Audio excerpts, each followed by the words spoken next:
Hi, I thought I'd make a quick video about quite a simple topic, which is that of minecart loaders and unloaders, but it's a surprisingly common topic that people still ask about, and I thought it would be nice to have a video on hand to point to whenever the situation arises. So let's jump straight into it. This is a one-way tileable loader. It works at hopper speed. These are minecarts with chests, but they aren't rendering correctly. I've pre-filled them, so we don't have to wait.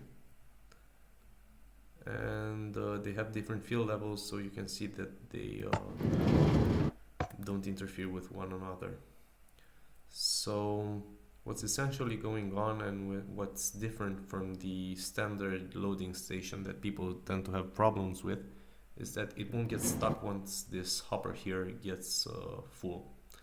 And the reason why is that we're essentially using a buffer system.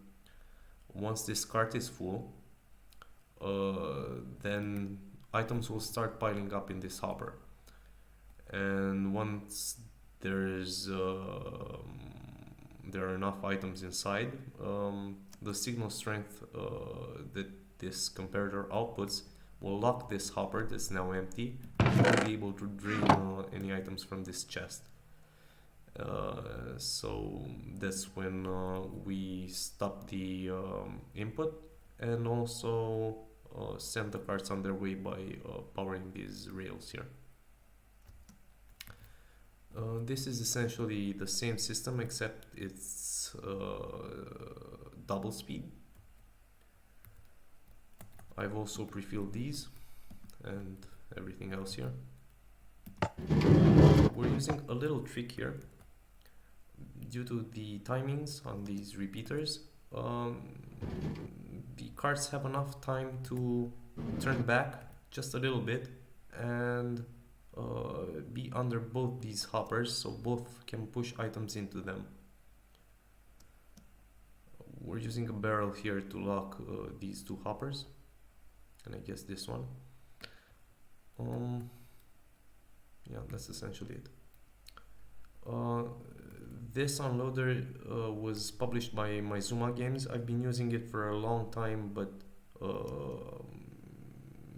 just hours before making this video, I looked some stuff online and found it, so credit goes to him. In fact, I'm not taking credit for anything here because this is just low-hanging fruit. I'd be surprised if people didn't discover these independently or variations of these things.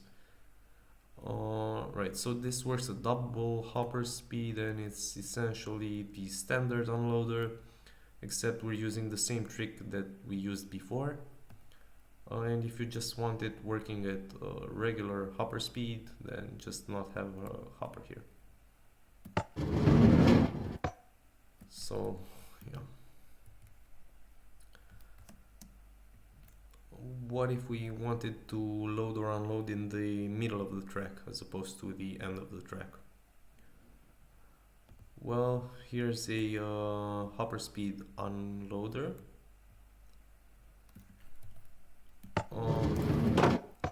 So what essentially goes on here is that this hopper will be able to tell by reading this detector rail that the cart is empty, and then power this torch, which will open the gate and send the cart on its way.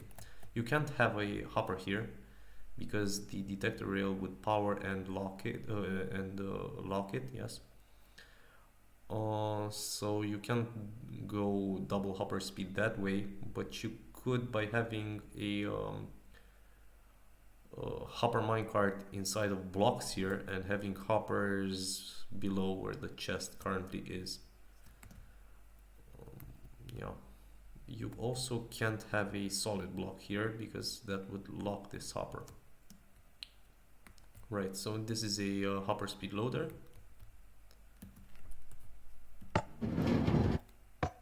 And the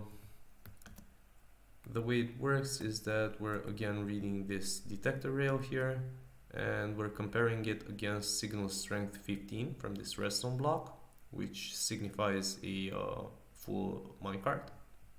So it will only send minecarts that are full to continue their journey, and we'll open the cascade via the repeater. Right. So this is a double hopper speed version. It's a bit inconvenient to use. It depends on the application, of course, but you have to evenly distribute items between these two hoppers. I can think of a million ways of doing something that's more convenient. I just kind of happen to like this because I've had an application where this actually made sense. And what's kind of nice about it is that when there are no items in the hoppers, both of them get locked. But yeah, that's essentially it.